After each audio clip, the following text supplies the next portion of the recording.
नवासा ख़बर शेयर कंदासीं। खैरपुर मां जिते ट्रेन जो मोटरसाइकिल खे टक्कर लगो आहे। नौजवान फौत थी वियो जॾहिं त हिकु ॼणो ज़ख़्मी थियो आहे। अवांखे ॿुधायूं पिया कराची खां लाहौर वेंदड़ ट्रेन जे टक्कर में मोटरसाइकिल सवार मुबीन सुमरो फौत थी वियो। वसीम फुलपोटो ज़ख़्मी थियो आहे। ट्रेन जे टक्कर में मोटरसाइकिल सवार हिकु ॼणो फौत थी वियो, ॿियो ज़ख़्मी थियो आहे।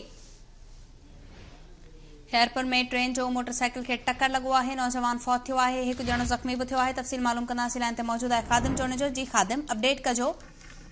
बिल्कुल सबा खैरपुर में पटड़ी पार कंदे रेल जी नौजवान फौत ऐं ज़ख़्मी थियो आहे। अस्पताल मुंतकिल किया विया आहिनि लाश ऐं ज़ख़्मी खे। खैरपुर जी सेंट्रल जेल खैरपुर वटि कराची खां लाहौर वेंदड़ शालीमार एक्सप्रेस रेल खां अची नौजवान मुबीन पुट हादी बख्श सुमरो फौत थी वियो आहे मौके ते, जॾहिं त नौजवान वसीम फुलपोटो सख़्तु ज़ख़्मी थी पियो आहे, जॾहिं त फौती ऐं ज़ख़्मी खे सिविल अस्पताल खैरपुर मुंतकिल कयो वियो आहे। ॿुधायो वञे थो त ॿई नौजवान मोटरसाइकिल रेल जी पटड़ीअ तां क्रॉस करे रहिया पार करे रहिया त इहे हादसे जो शिकार थिया आहिनि, जॾहिं त मुबीन सुमरो जेको आहे कोटडीजे वारे इलाइक़े जो रहवासी ॿुधायो वञे थो। जी ख़ादिम, तफ़सील ॿुधाइण लाइ महिरबानी।